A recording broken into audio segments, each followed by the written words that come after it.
DPL এর point টেবিলে শীর্ষস্থান দখলের লড়াইটা দুই দল আবাহনী লিমিটেড ও লিজেন্ডস অফ রূপগঞ্জের মধ্যে। শীর্ষস্থান পোক্ত করার লড়াইয়ে মুখোমুখি দুদল।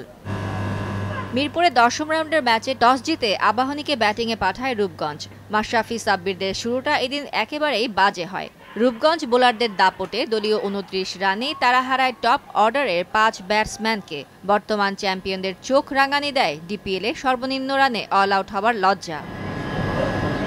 কিন্তু মিথুন 38 রান করে আবাহনীর হয়ে কিছুটা প্রতিরোধ করার চেষ্টা করেন। দলীয় 72 রানে তিনি সাজঘরে ফিরলে দলের হাল ধরেন মোসাদ্দেক হোসেন সৈকত।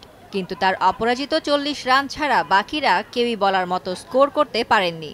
মাত্র 122 রানে গুটিয়ে যায় আবাহনী। রূপগঞ্জের হয়ে শুভাশিস 3টি, শহীদ ও নাবিল নেন 2টি করে উইকেট।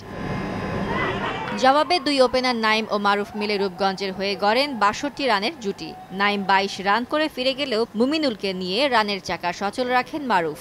শেষ পর্যন্ত মারুফের 59, মুমিনুলের 17 ও নাফিসের অপরাজিত 12 রানে চড়ে 6 উইকেটের জয় নিশ্চিত করে রূপগঞ্জ। এ জয়ের ফলে টেবিলের শীর্ষে উঠে গেছে রূপগঞ্জ।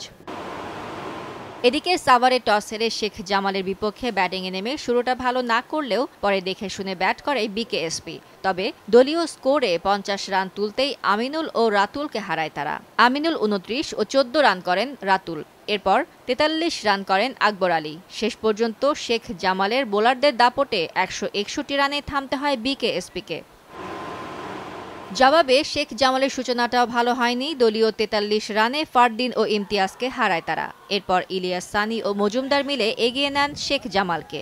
মজুমদার 43 ও 32 রান করেন সানি। পরে নুরুল হাসানের অপরাজিত 22 ও নাসিরের 20 রানে চড়ে 5 উইকেটের জয় তুলে নেয় শেখ জামাল। অন্যদিকে ফতুল্লায় টস হেরে ব্যাট করে মিনহাজুলের 36, তানজিদের 26 ও সানাজের 22 রানের সুবাদে 160 রানে অল আউট হয় উত্তরা স্পোর্টিং ক্লাব। প্রাইম দোলেশ্বরের হয়ে সাদ নেন 4 উইকেট। জবাবে ফরহাদের 59 ও মার্শালের 54 রানে চড়ে 5 উইকেট হারিয়েই জয়ের বন্দরে পৌঁছায় প্রাইম দোলেশ্বর। ফারজানা মুমু, সময় সংবাদ।